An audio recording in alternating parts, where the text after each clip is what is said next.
El nacionalismo es una ideología y movimiento sociopolítico que surgió junto con el concepto moderno de nación propio de la edad contemporánea, en las circunstancias históricas de la llamada Era de las Revoluciones y los movimientos de independencia de las colonias europeas en América desde finales del siglo XVIII. Los académicos postulan que existen dos tipos de nacionalismo, el cívico y el étnico. El primero asume una sociedad abierta en la que las personas de cualquier etnia o raza se pueden suscribir convirtiéndose en ciudadanos.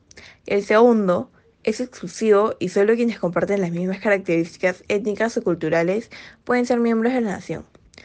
Con precedentes en la Edad Media, sobre todo en las monarquías absolutas, a partir de la Revolución Francesa surge el nacionalismo moderno, simultáneamente con el apogeo de la burguesía industrial. Posteriormente, la lucha frente a un ejército invasor o el deseo de independencia dieron al nacionalismo un nuevo impulso. Si bien podemos encontrar precedentes de lo que sería un nacionalismo en ciertas reacciones en contra del feudalismo por parte de una incipiente burguesía, el concepto de nacionalismo viene asociado fuertemente al surgimiento de los estados como centro de organización social y política. El auge de los nacionalismos atravesó distintas etapas, viendo su expresión más peligrosa durante el siglo XX. Fue durante este siglo que los estados fueron los grandes protagonistas de la escena internacional, donde ideologías como el nazismo en Alemania, el franquismo en España o el fascismo en Italia dieron muestra de lo peligroso que puede resultar la exacerbación de los nacionalismos. Quizás el caso más resonante es Alemania, donde Adolf Hitler supo canalizar el descontento y la frustración alemana de la derrota de la Primera Guerra Mundial para combinarlo con un horroroso antisemitismo. El orgullo nacionalista en estos casos se convirtió en la justificación de regímenes despóticos y en muchos casos se creía que tales países se encontraban destinados a ocupar un lugar diferencial con respecto a otros países. Es justo decir que fue la guerra la que hizo al Estado, ya que generó una superioridad. También creó las naciones. Estas diferencias fueron las que marcaron los límites entre culturas, así creándolas. La guerra ha sido necesaria para crear una comunidad consciente.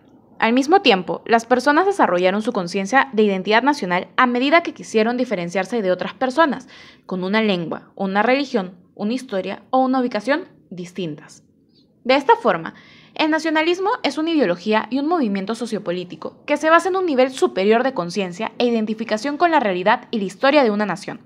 Como tal, el nacionalismo fundamenta sus ideas en la creencia de que existen ciertas características comunes a una comunidad nacional o supranacional, debido a lo cual se propone legitimarlas y moderarlas políticamente.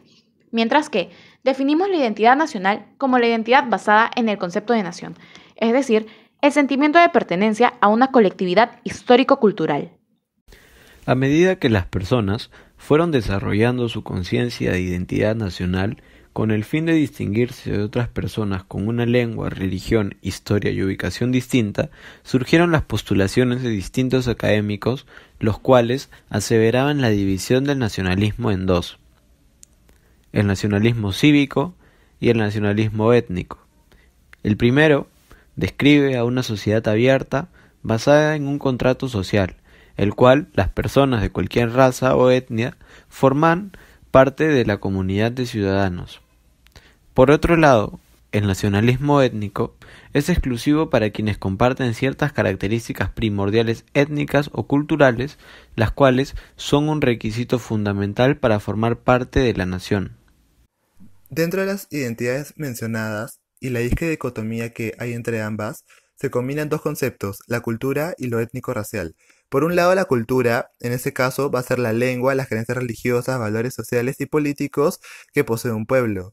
Además, también incluye puntos de vista de lo bueno y lo malo, así como las instituciones objetivas y pautas de comportamiento en los que se reflejan estos elementos subjetivos dentro de este concepto de cultura. Por otro lado, lo étnico-racial vendría a ser la herencia étnico-ancestral que cada individuo o comunidad hereda de sus antepasados o ancestros. Según el filósofo Horace Cullen, las identidades étnicas son permanentes mediante el enunciado que por mucho que cambie un inmigrante no puede cambiar de abuelo, por lo que la herencia étnico-racial nos viene dada. Sin embargo, la cultura de cada uno es intercambiable, sea por aprender nuevas religiones, idiomas, formas de vida, valores y creencias. por lo que los que tengan exclusivamente cierta ascendencia étnica no solo se limitan a pertenecer a un tipo de entidad, pueden tener varias. Estos cambios en la cultura no solo se dan a nivel personal, también pueden cambiar sociedades enteras. Tenemos el ejemplo de la Unión Soviética, que a pesar de que cada pueblo dentro de ella tenía su propia identidad étnica, sea rusa, kazaja, ucraniana, georgiana, entre otras, también todos estos pueblos tenían una identidad cívica en común, que era de naturaleza política, en la que todos se sentían soviéticos al tener como ideología común el comunismo, a pesar de que con el pasar del tiempo este último se fue debilitando.